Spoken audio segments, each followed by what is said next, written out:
Muy buenas tardes a todos los que nos acompañan en este webinar que en la UTLAP Jenkins Graduate School y la Universidad de las Américas Puebla han organizado para continuar con el análisis de las elecciones en Estados Unidos. Soy Gerardo Rodríguez Sánchez Lara, coordinador de la maestría en Gobernanza Global de la UTLAP Jenkins Graduate School y profesor de tiempo completo del Departamento de Relaciones Internacionales y Ciencia Política de la UTLAP. Tengo el gusto de estar el día de hoy con ustedes en esta octava entrega para analizar el futuro de la relación México-Estados Unidos en materia de seguridad. Antes de comenzar nuestra jornada académica, les comparto dos indicaciones. Las preguntas o comentarios que surjan durante la sesión, les pedimos que las escriban en el chat que tienen del lado derecho para que yo las plantee a nuestros invitados. A nuestras invitadas en el espacio dedicado a este fin que pueden ver abajo en su pantalla. Este evento será grabado con fines meramente académicos. Iniciaré esta sesión presentando a nuestras magníficas invitadas de lujo que nos acompañan el día de hoy. Nos acompañan a María Salazar, quien es una reconocida especialista en temas de seguridad nacional, abogada, graduada de la Facultad de Derecho de Harvard y la Universidad de California, Berkeley.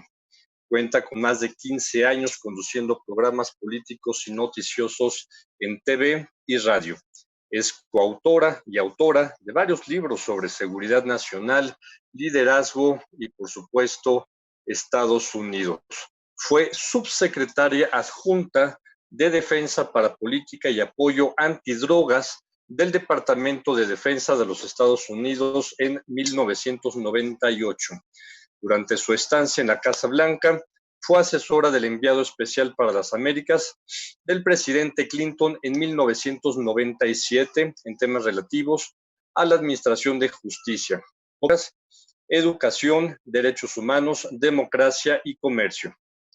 Y en el Departamento de Estado fue asesora especial del subsecretario adjunto para programa antidrogas y de procuración de justicia en el 95. Actualmente es directora general de Grupo Salazar SLAC. Sigrid Arts Colunga es doctora en estudios internacionales por la Universidad de Miami, Florida. Tiene la maestría en estudios internacionales y estudios por la paz por la Universidad de Notre Dame. En el ámbito profesional, la doctora Arts de 2009 a 2014 fue comisionada del Instituto Federal de Acceso de Información y Protección de Datos, el IFAI. De 2006 a 2009 ocupó el cargo de secretaria técnica del Consejo de Seguridad Nacional, siendo la primera mujer en ocupar este cargo. Y yo adicionaría a tu semblanza, Sigrid, que fuiste la primera en estar en la presidencia de la República, porque era un cargo que estaba anteriormente en el CISEN. Asimismo, durante 18 años ocupó altos cargos en el sector público, federal, en áreas de seguridad nacional, inteligencia y procuración de justicia. Actualmente es consultora especializada en seguridad, escenarios, transparencia, anticorrupción, protección de datos y es socia fundadora de la empresa Priva Data. A Sigrid la conozco desde hace 19 años, a Ana María desde hace 21 años, así es que me da un enorme gusto poder estar con dos mujeres brillantes, expertas en materia de seguridad, en un mes muy importante para las mujeres y la seguridad. Se cumplen 20 años de la resolución 1325 del Consejo de Seguridad de las Naciones Unidas, que exige a los países que haya una mayor participación de las mujeres en materia de seguridad y procesos de paz, en operaciones de paz de la ONU, en las misiones de paz, etcétera. Entonces, bienvenidas, mis dos queridas y muy apreciadas amigas. El desarrollo de la actividad será el siguiente. Un servidor hará hasta 3 preguntas y cada invitada tiene hasta 5 minutos de intervención para responder cada una de las preguntas. Los 3 bloques que he elegido y que no han sido manifestados a las 2 ponentes para tener la mayor interacción posible con ellas. El primer bloque es sobre los 3 problemas principales que tiene la relación en materia de seguridad México-Estados Unidos. que es drogas, tráfico de armas, lavado de dinero y corrupción. El segundo bloque lo enfocaré al tema del debate en torno a la cooperación en materia de defensa y las Fuerzas Armadas de los dos países. Y terminaremos con el tema de agenda internacional de seguridad y de cooperación entre los dos países. La primera pregunta está dirigida a Ana María Salazar, como experta en temas antidrogas, cuando fuiste funcionaria durante una administración demócrata, ¿no?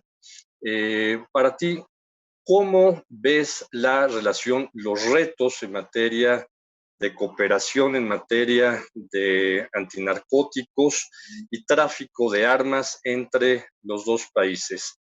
Adelante, Ana María, hasta por 5 minutos.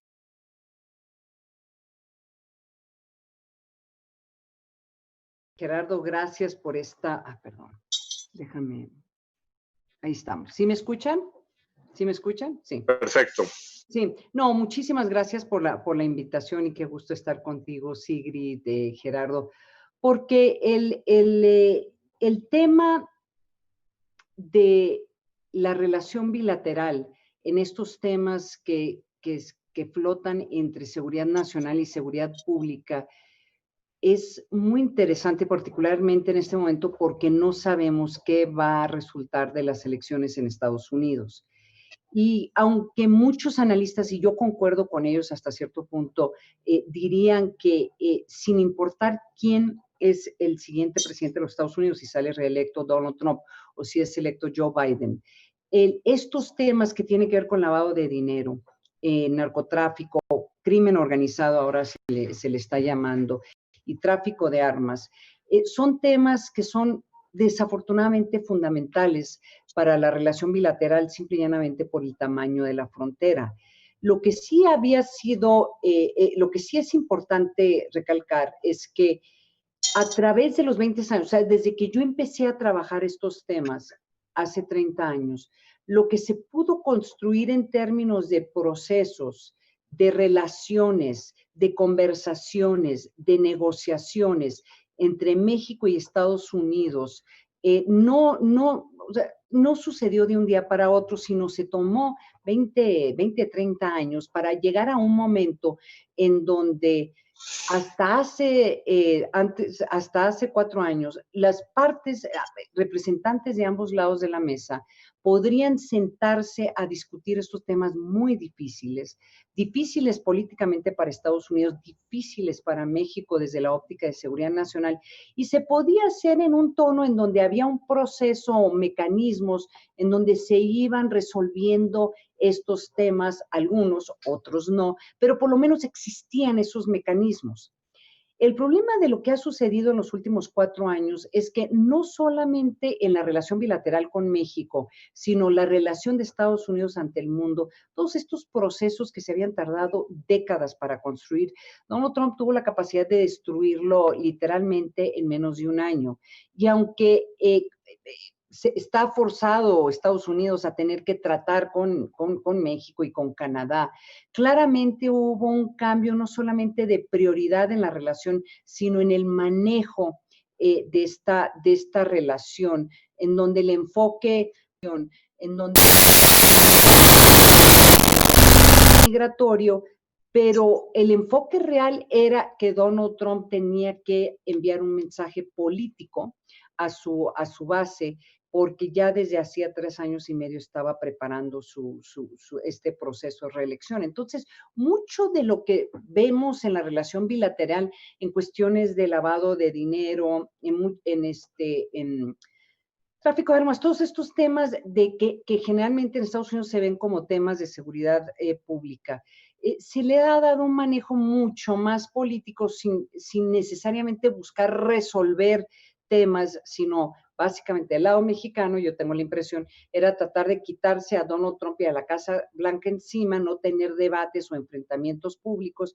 Y desde la óptica de la Casa Blanca, era un proceso de tratar de ver cómo se podía aprovechar particularmente el tema migratorio por razones electorales. Tuve una entrevista en mi programa con John Bolton hace menos de una semana, él fue el exsecretario de Seguridad del presidente Donald Trump, salió furioso de la Casa Blanca, escribió un libro de este tamaño, por aquí lo tengo, lo acaban de publicar en México, en donde él detalla tiene una descripción de la relación, de la relación de seguridad nacional de Estados Unidos con el resto del mundo, pero donde él habla, que a mí me parece muy interesante, es que él subraya en su entrevista el desorden, literalmente así dice, desorden que había en cómo se hacían decisiones de políticas públicas, de políticas de seguridad nacional, decisiones de seguridad nacional que tenía que ver con México, porque no había un camino, no solamente no era claro las prioridades, sino de lo que debería de ser el enfoque de la Casa Blanca, sino también ese desorden interno que que hay en Estados Unidos en el manejo del Consejo de Seguridad Nacional, no le permite a la Casa Blanca, no le permite al presidente Donald Trump hacer decisiones que son coherentes y que tengan un impacto en lo que le llaman en inglés el big picture, o sea, el impacto en lo que podría ser un impacto en la relación a mediano y largo plazo, para bien o para mal. O sea que ese no era la prioridad, no estaban pensando más allá de las siguientes 2 o 3 horas. Entonces, a mí me impactó ese tema y la forma en que John Bolton subraya que en términos de lo que debería de ser las prioridades, que incluye crimen organizado, drogas y el tema migratorio fronterizo, él no podían enfocar al presidente en hacer decisiones que por lo menos le pudieran implementar algunas de las prioridades.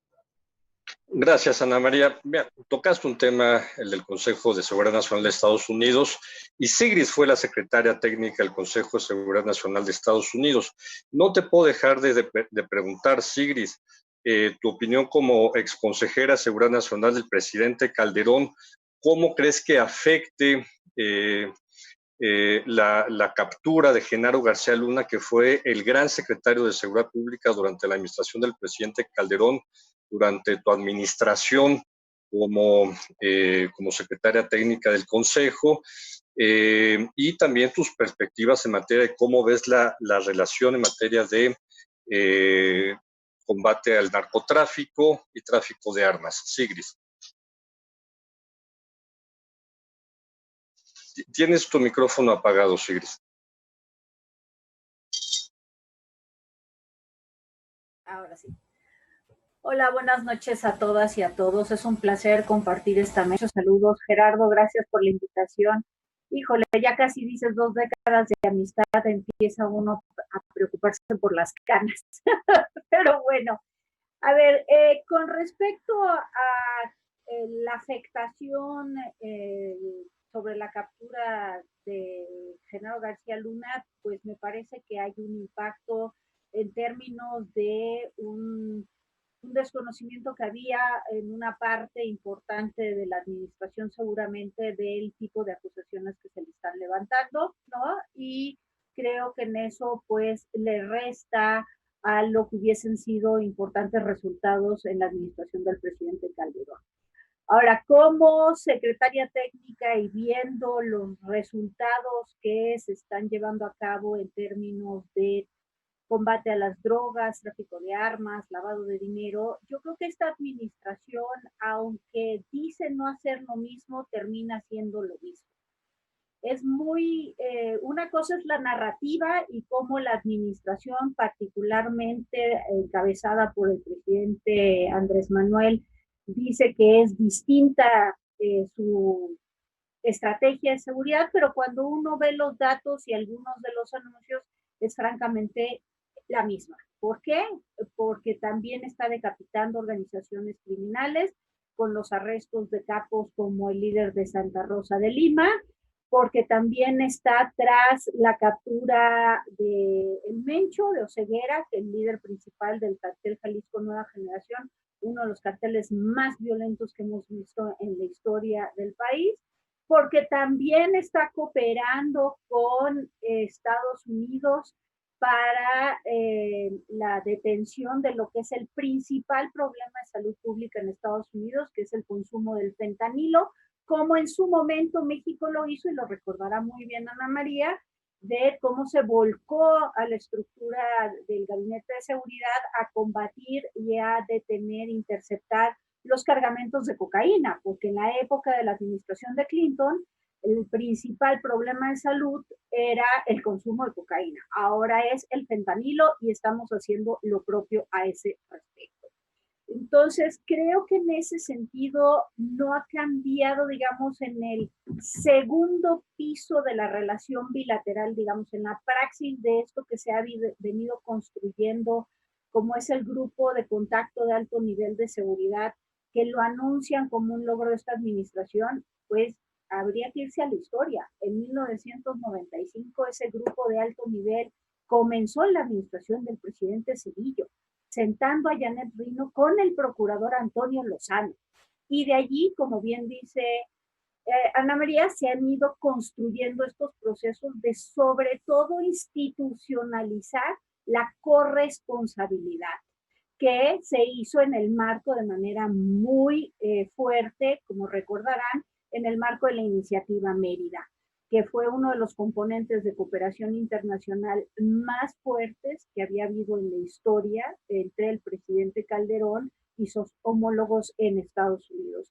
Entonces, creo que también donde sí seguimos teniendo el talón de Aquiles, para ir cerrando mi comentario, es la dificultad de que el lado mexicano logre que Estados Unidos haga algo con respecto al tráfico de armas. Ese es un tema que sigue como un gran pendiente, y fundamentalmente el pendiente es las lógicas de poder de los grupos de producción y venta de armamento en los Estados Unidos, que lo hace sumamente difícil para combatir la frontera, ¿no? Esto no es un tema como está en el informe anual del secretario, que es un tema de controlar la exportación, no es un tema de ingreso legal de las armas, es un ingreso ilegal, y que apenas la semana pasada se detuvieron más de 30,000 cartuchos útiles en la frontera de Nogales, Sonora. Con eso cierro mi comentario, Gerardo, y muchas gracias.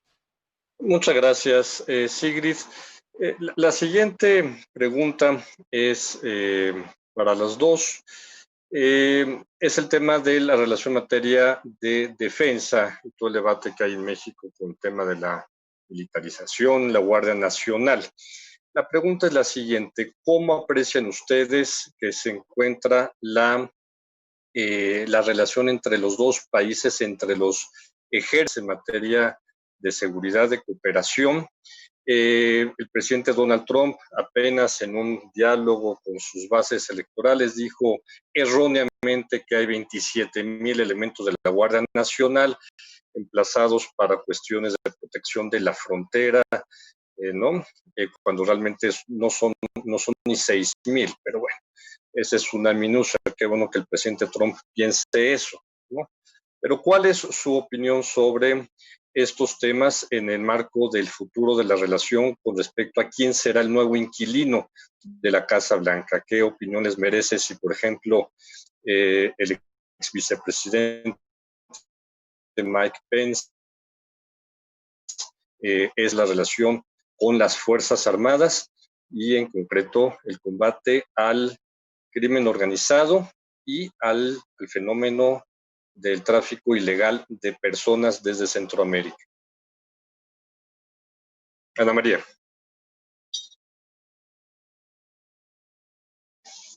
Yo creo que es un momento fascinante, no necesariamente porque no sabemos quién va a ser el siguiente presidente de los Estados Unidos, no tenemos los resultados y no sabemos qué tan desordenado va a ser este proceso electoral, qué tan profunda va a ser la crisis constitucional que seguramente va a surgir debido a la serie de impugnaciones que probablemente la mayoría vendría del presidente Donald Trump. Eso es lo que yo estoy anticipando. De hecho, pues aprovecho para que vean mi programa hoy a las 11 de la noche, porque abordamos ese tema del del desorden que pudiera haber. O sea, pero más allá de eso,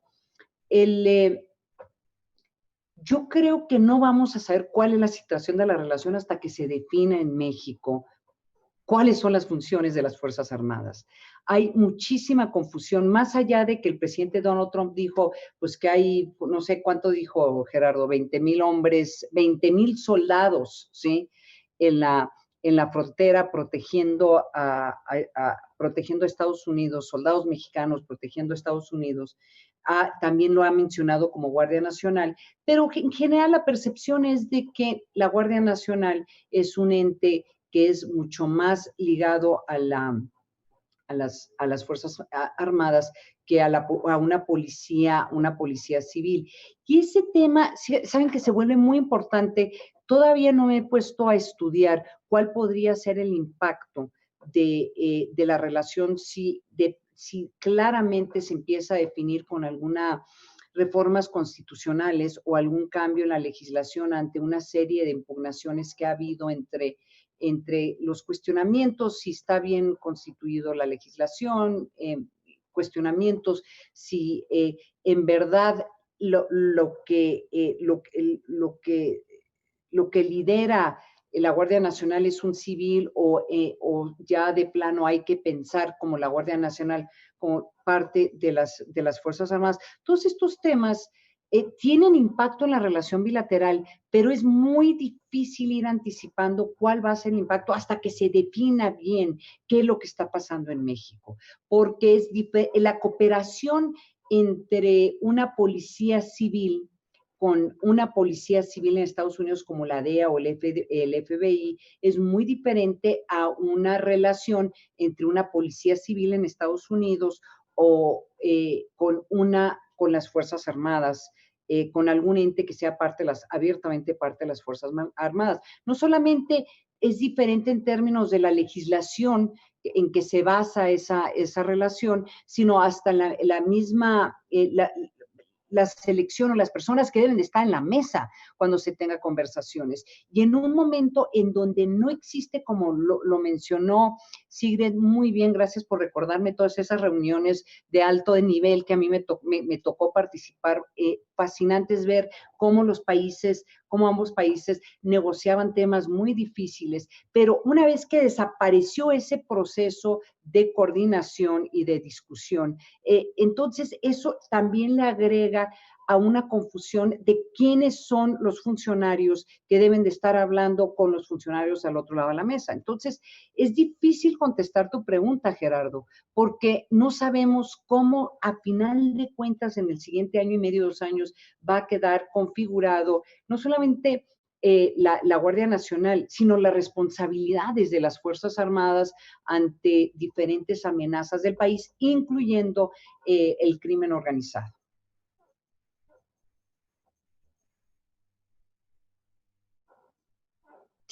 Sigrid, por favor.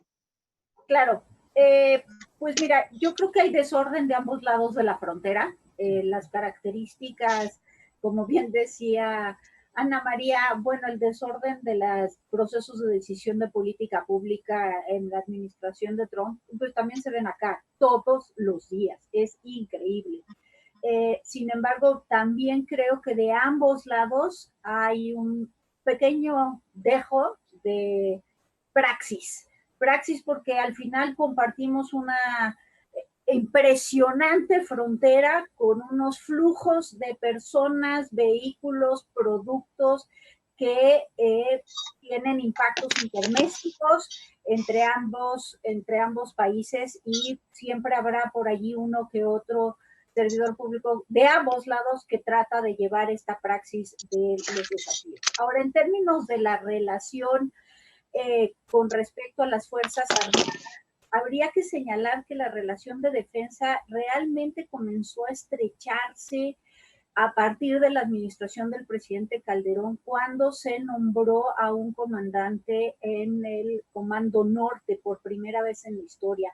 Esta es una cuestión que en el marco de lo que a mí me tocó participar directamente en la iniciativa Mérida, fue un proceso y un paso que nunca nadie se hubiese imaginado. No es una cosa que presuman porque les incomoda a las Fuerzas Armadas por su formación, particularmente al Ejército y a la Fuerza Aérea, a diferencia de cómo digieren los procesos de cooperación entre la Armada Mexicana y las instancias norteamericanas. Eso por un lado. Y creo que esa se ha ido estrechando en la medida que han encontrado puntos de convergencia, de intereses y de intercambio de conocimiento con respecto a los desafíos que al final del día son tanto bilaterales como mundiales, porque habría que agregar que aunque en la mesa de discusión no está el tema del terrorismo, esa es una responsabilidad de México sine qua non, porque si algo llega a pasar por nuestra frontera, como le sucedió a Canadá con los costos políticos del 11 de septiembre, pues no quiero ni decirles cómo nos podría ir en este marco, ¿no? Ahora, en términos de la militarización, yo creo que los Estados Unidos y las distintas agencias, que no habría que olvidar que en el tema de las drogas, el galimatías institucional del lado norteamericano no es mayor. Son 54 agencias norteamericanas que tienen que ver con un cachito y un pedacito de drogas, de lavado de dinero, de tráfico de personas, y nosotros, digo, no somos tantos, pero, ni por mucho, pero la institucionalización del diálogo es importante. Entonces, ¿dónde creo que hay dudas? Bueno, a mí no me queda la menor duda que la Guardia Nacional es una extensión del ejército mexicano, ¿no? Más allá de la constitucionalidad o no, francamente, eso es lo que es. Se recluta desde las zonas militares y las zonas navales, entonces en ese sentido no creo que deba de haber ninguna duda, pero sí apuntaría que es interesante la ampliación de la cooperación del FBI hacia las policías estatales, que también se inició en el marco de la iniciativa Mérida y donde vemos además una inversión importante en consolidar los sistemas de justicia estatal, como por ejemplo la enorme inversión que se hizo con recursos norteamericanos para consolidar el llamado sistema Cosmos en el estado de Querétaro, donde hay una conexión completa desde el policía que va y levanta la atención de una emergencia o de una incidencia delictiva y que cierra en el ciclo de explotación de la información con lo que es el Tribunal de Justicia Superior. Entonces, creo que hay distintas áreas de cooperación que están abiertas, funcionando y que no forman necesariamente parte de lo que es el paraguas del gobierno federal. Y solamente dejaría un apunte más. En el anunciado grupo nuevo de alto nivel, que sí me llamó la atención, de los 8 subgrupos, el único que sí es nuevo es el subgrupo de las Fuerzas Armadas, lo cual quiere decir que se ha institucionalizado un proceso de intercambio entre ambas naciones en ese sentido. Exactamente. Sí, Ana María, muy breve para pasar a la siguiente pregunta. Muy breve, por favor. Quiero subrayar lo que acaba de decir Sigrid, del hecho de que se creó este grupo para poder tomar o discutir temas de las Fuerzas Armadas en este grupo de alto nivel, porque literalmente todavía a mí me tocó como subsecretaria adjunta un mundo en donde los civiles no hablaban directamente con Sedena.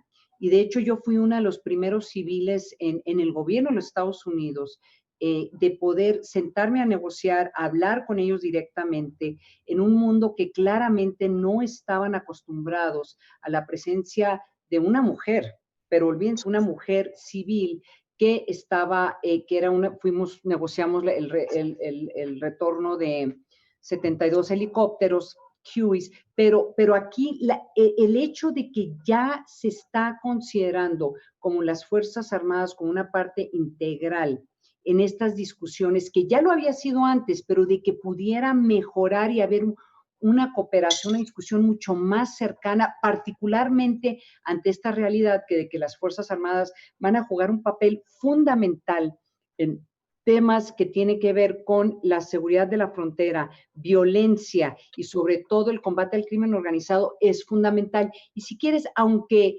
aunque sí ha habido problemas, como dice Sigrid muy bien, o sea, cómo se ha ido desordenando esta relación, el hecho de que ya empieza a ser parte de las Fuerzas Armadas de este grupo de alto nivel es importante. Qué bien que lo subrayas, Sigrid, es muy importante.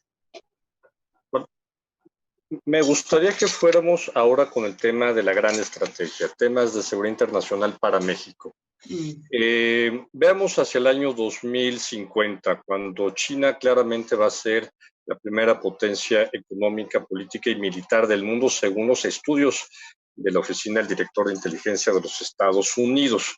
México, ¿cómo va a estar en medio, por ejemplo, de las guerras proxy y de la guerra económica y comercial que seguirá entre estos dos países?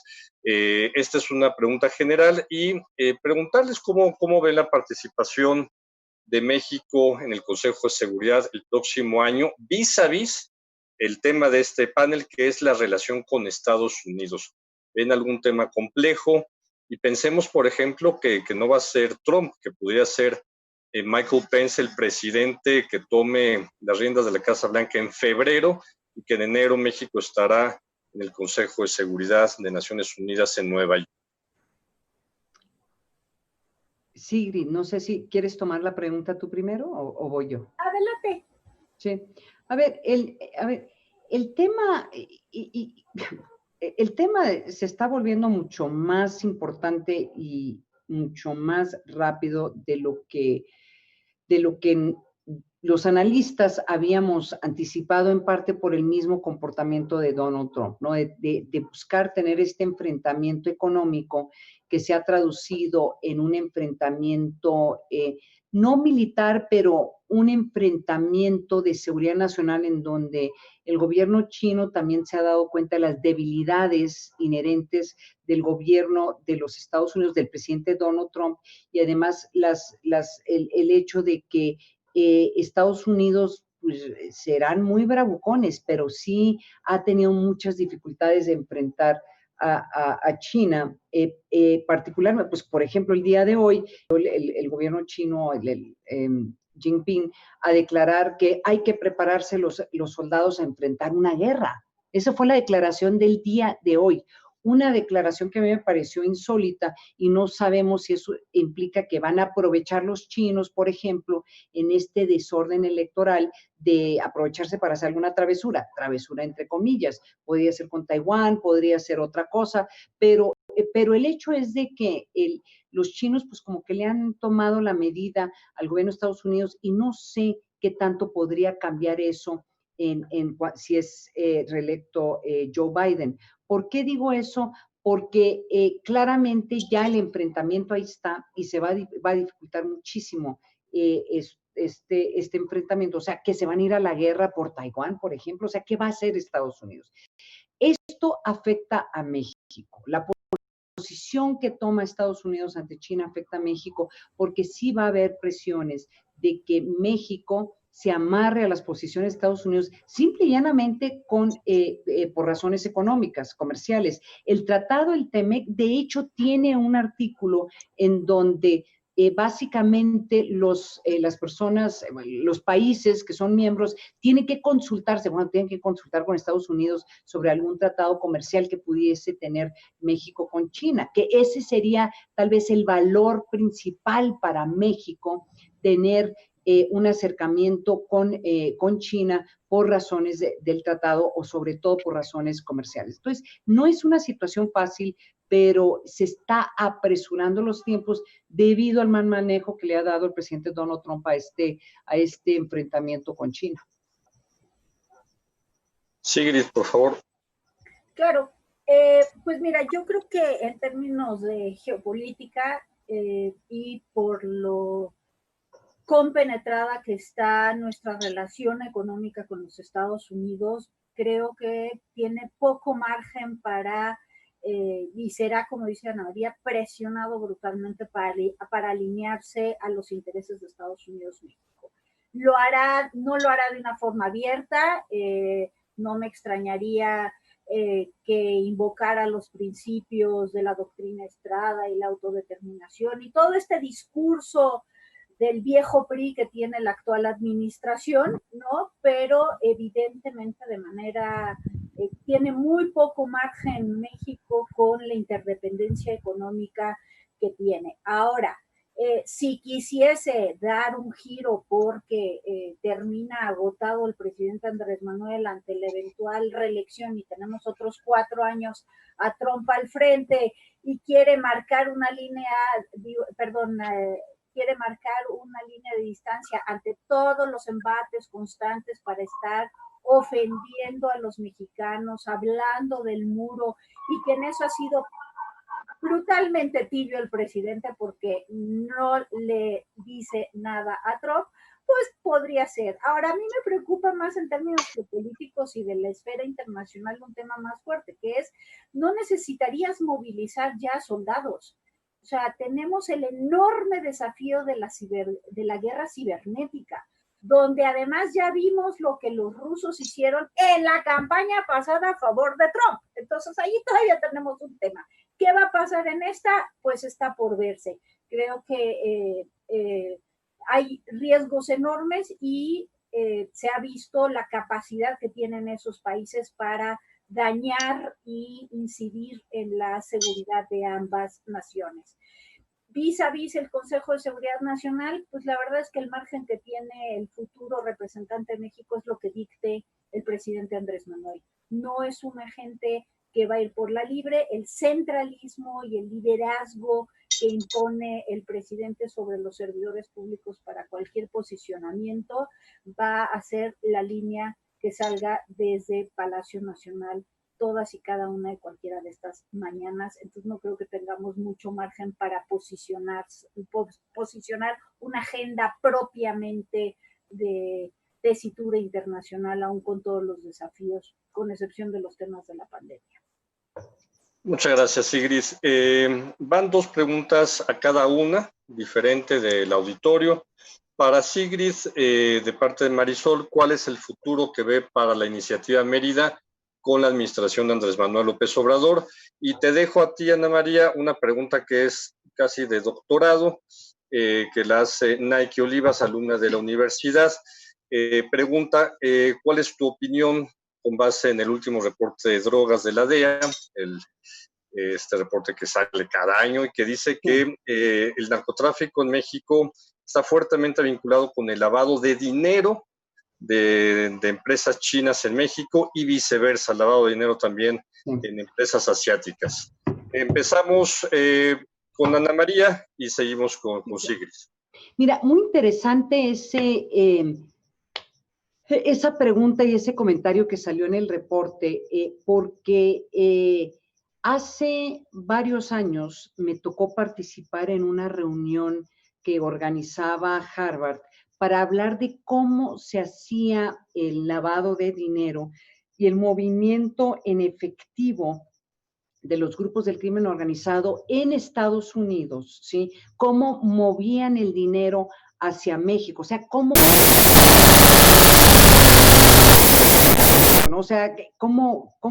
regresa el dinero a México de las drogas que se venden en Estados Unidos. Y fue una reunión muy interesante porque entre las cosas que fueron subrayando era que mover cash, bulk cash, es muy difícil y es muy peligroso y es muy fácil que te cachen o que alguien se lleve el dinero. Entonces empezaron a ver y empezaron a hablar desde ese entonces de estas estrategias que estaban usando empresas en México que de una forma u otra triangulaban el efectivo hacia Estados Unidos, ¿sí? En algunos casos iban tal vez a algunos de los países del Caribe, pero sí hay una triangulación en donde está involucrado algunas entidades en China, ¿sí? Y eso tiene mucho sentido si es que tratamos de pensar o estamos empezando a concebir que para poder producir metanfetamina o este tema del fentanilo, en donde se necesitan ciertos tipos de precursores, esos precursores vienen de China. O sea, vienen de otras partes del país, pero la mayoría vienen de China. Entonces, es de esperarse de que tiene que ver estos mecanismos, más allá de que se estén tratando de transitar, de regresar efectivo de las ventas de cocaína en Estados Unidos, como era en el pasado, hace algunos años, pero ahora en donde los precursores químicos, en una gran mayoría, vienen también de China, pues no nos debe de sorprender, y eso le agrega como una capa más a la dificultad de poder enfrentar y combatir el lavado de dinero cuando tienes ese tipo de triangulaciones. Entonces, sí, o sea, ese tema yo ya lo había estado viendo y había estado conversando con algunos expertos hace por lo menos 5 o 6, sí, estamos hablando de 6, 7 años, ¿sí? Antes que explotara el tema del fentanilo. Bien, Ana María. Sigue tema Iniciativa Mérida, por favor. Claro, pues a mí no me queda claro cuál va a ser el futuro en el marco de la administración actual. No se ha hablado mucho sobre la Iniciativa Mérida. Recordemos que la Iniciativa Mérida fundamentalmente tenía una lógica que era dar acceso a equipamiento, a cosas muy especializadas porque las aprueba y deben de ser aprobadas por el Congreso de los Estados Unidos a través de sus distintos comités, como puede ser tecnología de punta, infrarrojos, equipamiento de armamento especial en helicópteros, en aeronaves, etcétera, ¿no?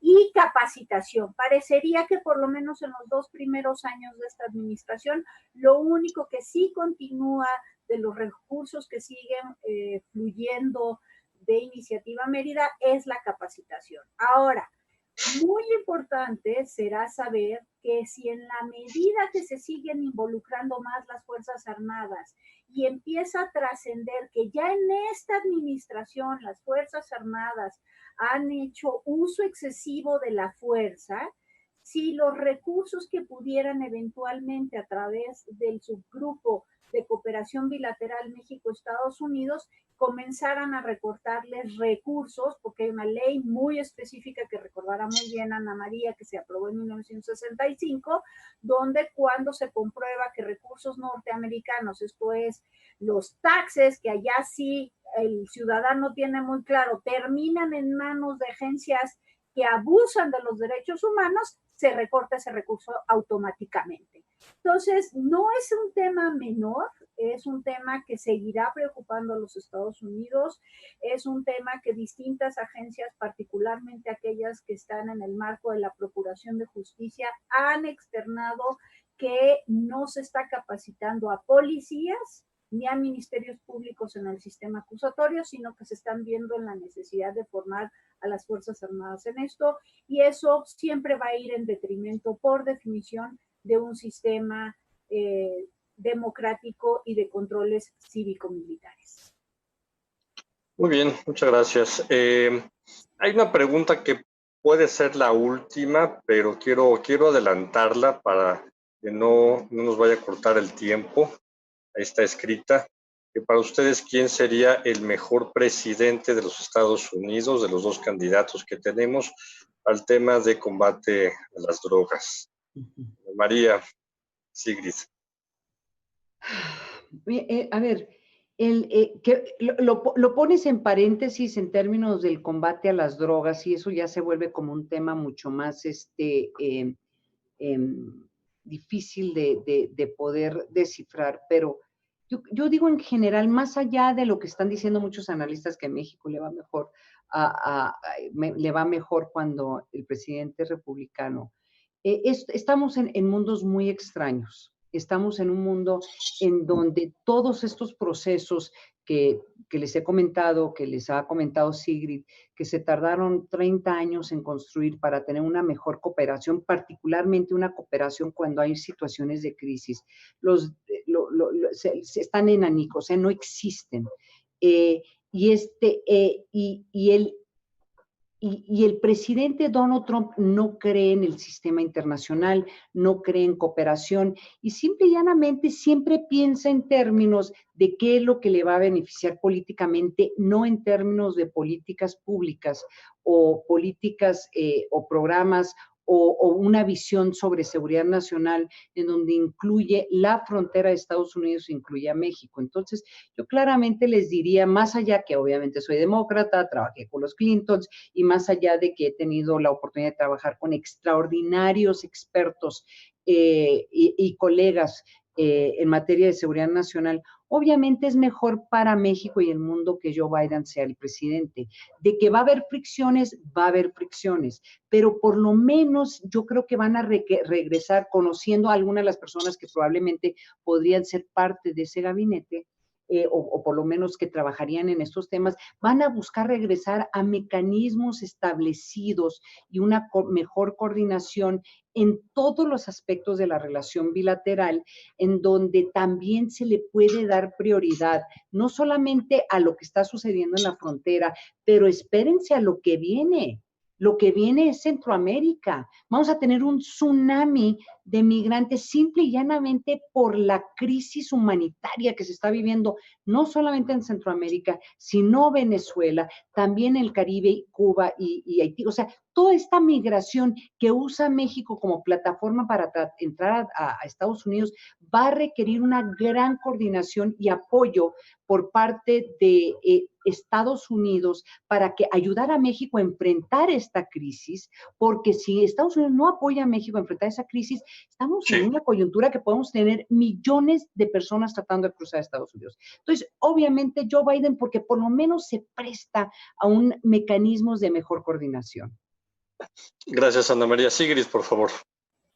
Bueno, yo lo primero que diría, francamente, es que parecería, aunque no lo crean, Trump y Andrés Manuel se parecen más de lo que la gente identifica, porque lo que los hace posicionarse es su instinto político sobre de todas las cosas, conforme a un proyecto construido en el caso de Trump para la reelección por otros 4 años, que afortunadamente allí se termina, porque no vería yo en el caso norteamericano una reforma a la Constitución, situación que no tenemos ninguna garantía para el caso mexicano, particularmente si la ola guinda arrasa como todo, apuntala con el Cámara Baja y las más de 15 gubernaturas que están en juego, y ahí sí agárrense porque tendremos Morena para un buen rato, porque terminó y se afianza un nuevo ciclo populista de corte, pues yo no diría izquierdoso, sino de corte autoritario al frente de la administración mexicana para el 2024.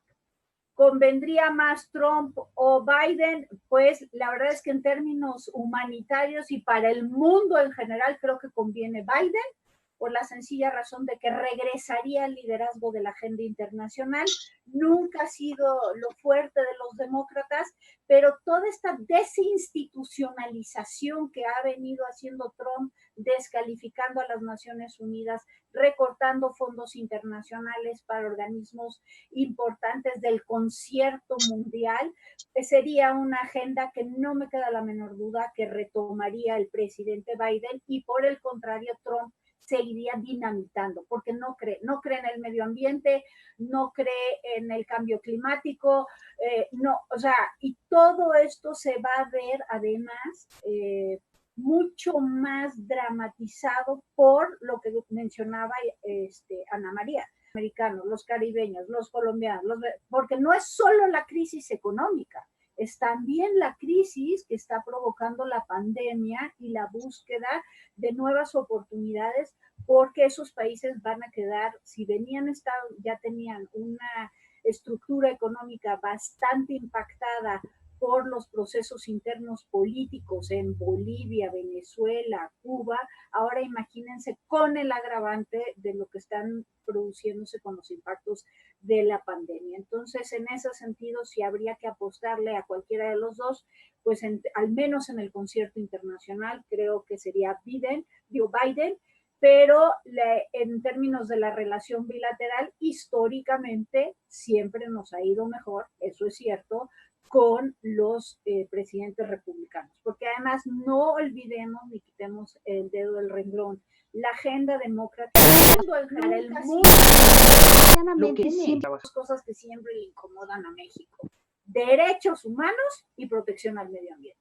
Y en las dos no nos va a ir bien por la militarización de la seguridad pública y segundo, porque todos los programas insignia de la actual administración están despedazando el medio ambiente en el sureste de este país y no hay autoridad que detenga al presidente Andrés Manuel López Obrador. Qué bueno que recuerdas esto, Sigrid.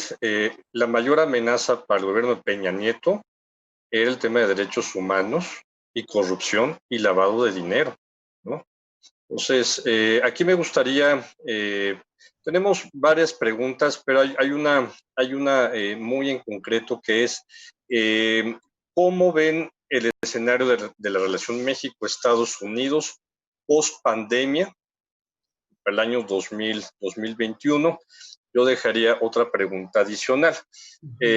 Recordando que Mike Pence fue de los pocos demócratas que se dijeron que iban a votar a favor del apoyo a México en el año 95 para el rescate financiero. Clinton dijo claramente que ese era un asunto de seguridad nacional, rescatar a México, si no Estados Unidos se iba a ir a una crisis financiera.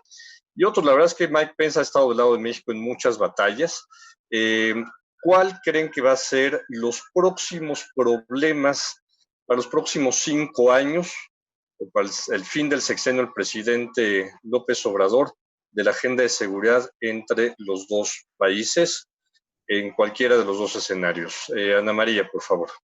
Rápidamente, obviamente el tema migratorio. De hecho, el hecho que pudieron detener esta caravana que venía de Honduras es una señal de que hay una gran preocupación por parte del gobierno de México, porque esa caravana, yo siento que era una caravana que iba a tratar de hacer, tratar de entrar a Estados Unidos o hacer algo para que Donald Trump pudiera usar esas imágenes de cientos de personas tratando de entrar a Estados Unidos, que es una de las grandes preocupaciones que tenía el presidente Donald Trump, más allá del muro o quién lo iba a pagar. Pero el tema es que en este momento existe una crisis humanitaria, ya existía una crisis humanitaria desde hace varios años, que solamente se agravó con el COVID-19. Y si uno le adiciona el tema de seguridad y la instabilidad de los gobiernos y malos gobiernos que ha tenido Centroamérica, pues se está México enfrentando una catástrofe en cuestión de tener, como les había comentado, cientos y cientos y cientos, si no millones de personas entrando a México por razones humanitarias y la mayoría queriendo llegar a Estados Unidos, y Estados Unidos no creo que vaya a haber una apertura de la forma en que quisieran estos grupos migrantes, a pesar de la situación humanitaria. Tal vez habrá mejor trato, pero ante la cantidad de personas que podrían estar buscando cruzar el país, estamos hablando ya de uno de estos situaciones que caerían bajo la caja de seguridad nacional por el impacto que podría tener en la población aquí en México y en la frontera con Estados Unidos. Entonces, el tema migratorio. El otro tema, obviamente creo que va a haber mecanismos y presiones de Estados Unidos por fortalecer las capacidades de México para perseguir a aquellas organizaciones que están traficando con fentanilo o precursores que permiten que se produzca fentanilo. No ha sido tema de campaña, simple y llanamente porque no está en el radar, pero es una de las otras tragedias que se está viviendo en Estados Unidos, porque de eso se están muriendo los estadounidenses, del consumo de opiáceos, incluyendo fentanilo. Hay que estar a la espera de cualquier cisne negro, en donde, y cuando digo cisne negro es porque el tema del COVID-19 es uno de esos cisnes negros en donde en lugar de cooperar, debería haber fortalecido la cooperación entre Estados Unidos y México. Eso no sucedió. Al contrario, hubo un distanciamiento en uno de los temas más importantes para ambos países. Entonces, yo creo que vamos a ver ese tema de COVID va a ser importante en cuestiones de si uno lo ve desde la óptica de enfermedades altamente infecciosas que tienen altos índices de mortandad. Y en el último tema que estaría flotando, y no sé cómo describirlo, lo dejo sobre la mesa y tal vez en otra conferencia o otro foro pudiéramos discutir, es el tema de la gobernabilidad en México. Yo creo que lo que se está viendo, o sea, por lo menos, y me encantaría saber qué es lo que está viendo Sigrid con su experiencia y con su conocimiento, México potencialmente está enfrentando una crisis de gobernabilidad por la debilidad de las instituciones, particularmente las instituciones que tienen la responsabilidad de seguridad nacional y seguridad pública. Y ante la capacidad de estas organizaciones, no deberían de sorprendernos que el control territorial que ejercen estas organizaciones va a incrementar y eso afecta la relación. Entonces, no sé exactamente cómo ligarlo a la relación bilateral, pero va a ser un tema, es un tema importante, porque mientras más ingobernabilidad hay en México, más inseguro es la frontera y más impacto tiene en la seguridad nacional de Estados Unidos.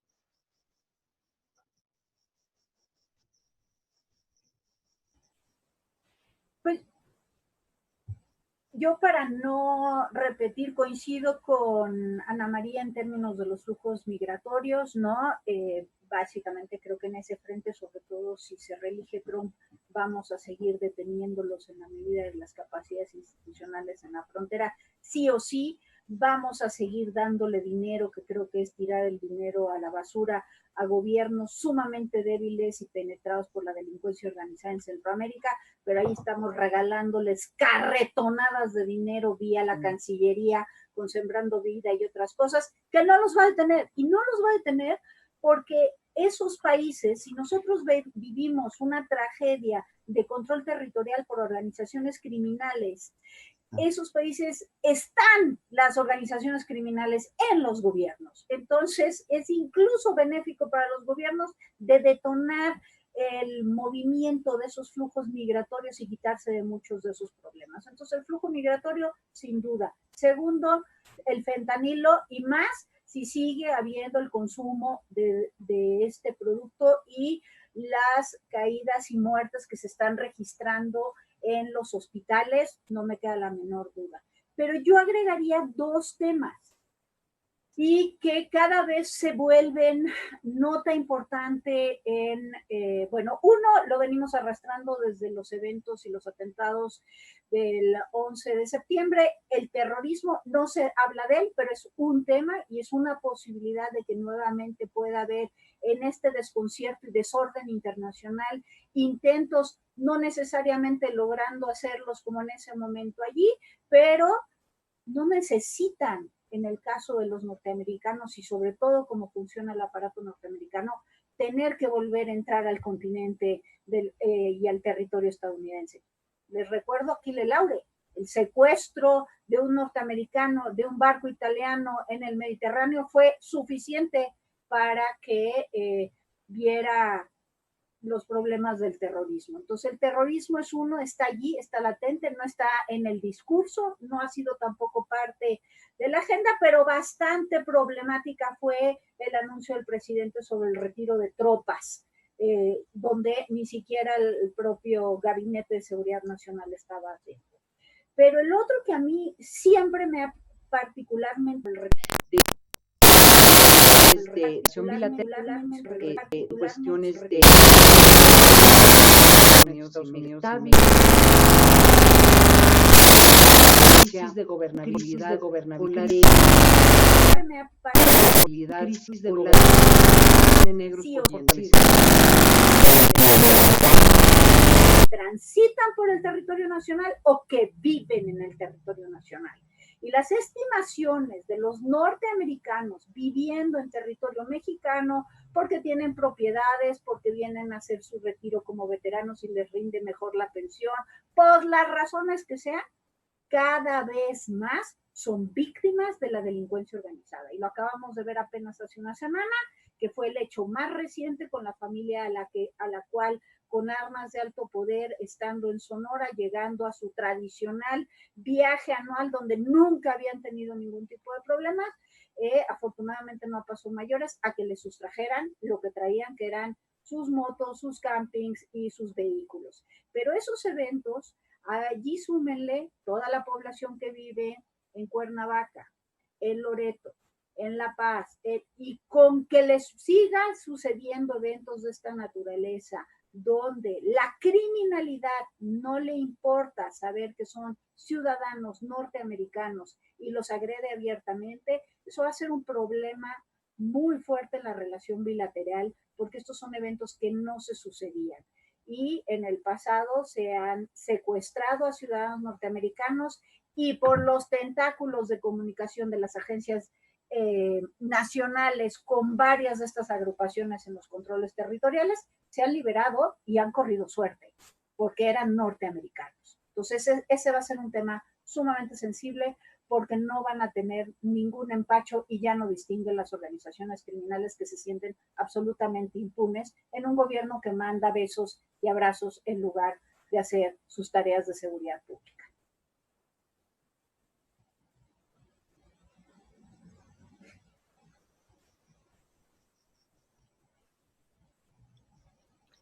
Perdimos a Gerardo. Perdimos a Gerardo, ahí está. Ahí está, Gerardo. ¿Ya me escuchan? Sí. Bueno, nada más, estamos ya sobre el tiempo. Decirles que muchas gracias a nuestras dos participantes. ¿Sí me escuchan? Sí, te escuchamos. Perfecto. Yo creo que nada más habría otros 3 temas. Les comento, tenemos colegas de áreas de seguridad del Estado mexicano y de la Embajada de Estados Unidos que están haciendo sus escenarios de la relación México-Estados Unidos. Yo agregaría 3 temas.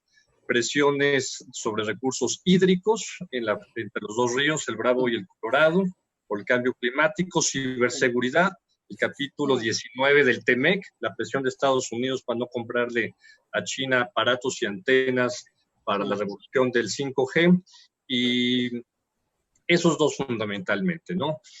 Muchísimas gracias a Ana María. Muy breve, estamos ya sobre... No, es una invitación, por favor. Estamos hablando sobre las elecciones casi todos los días en el Financiero Bloomberg. Entonces, ojalá que nos acompañen 7:30 todos los días, y hoy en la noche es 1 hora a las 11 de la noche en el Financiero Bloomberg. Si no saben cómo sintonizar, métanse al portal o síganme por Twitter, @amsalazar. Todos los días estamos teniendo información, mucha información, particularmente sobre los temas de seguridad de estas elecciones. Sigan el Gabinete de Seguridad Financiera Bloomberg. Es muy bueno. Muy bueno. Tú eres invitado recurrente. Gracias. Sigrid, querida, te mando un fuerte abrazo, y no quiero volver a decir, en este gobierno, en México y en Estados Unidos, faltan mujeres en áreas de seguridad, y hoy tuvimos 2 exfuncionarias de muy alto nivel en sus gobiernos respectivos. Muchas gracias a todos ustedes por su participación el día de hoy. Damos por terminada esta actividad académica y los invitamos a seguirnos en nuestras redes.